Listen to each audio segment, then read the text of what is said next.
الصغير، معجزة البعوضة. في غرفته الهادئة كان زيد يطارد بعوضة مزعجة بكتابه، وهو يتذمر من صغر حجمها وأذاها. فجأة ظهر نانو الروبوت الصغير الذكي والمستكشف، وقال لزيد بصوت هادئ: مهلا يا زيد، لا تستصغر هذا الكائن، فقد ضرب الله به مثلا في القرآن الكريم ليعجز به المنكرين، ففي تكوينها أسرار لا يتخيلها عقلك البشري. توقف زيد متعجبا ونظر إلى البعوضة التي حطت على جدار الغرفة، وبدأ نانو يشغل جهاز العرض الخاص به لاري زيد، ما لا تراه العين المجردة.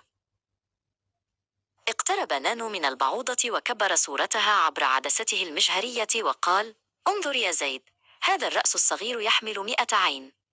نعم، 100 عين مرتبة بدقة لترى في كل الاتجاهات. صدم زيد وهو يرى تفاصيل الرأس الضخم على الشاشة.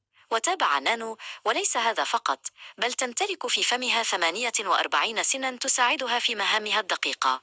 بدأ زيد يشعر بالاحترام تجاه هذا الكائن الذي كان يراه مجرد حشرة تافهة، وأدرك أن كل تفصيل فيها هو معجزة هندسية إلهية. ولكن كيف تجدني في الظلام الدامس؟ سأل زيد بفضول.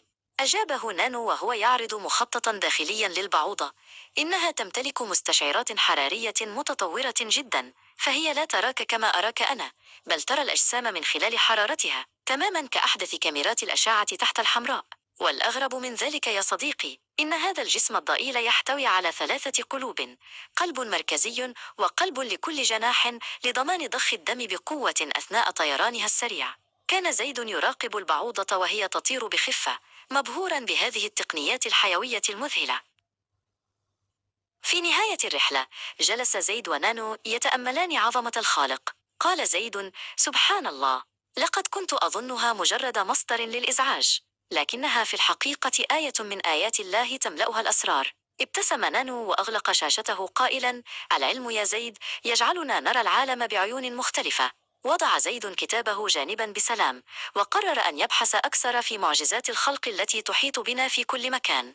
لو أعجبتك القصة اعمل متابعة واشترك في القناة.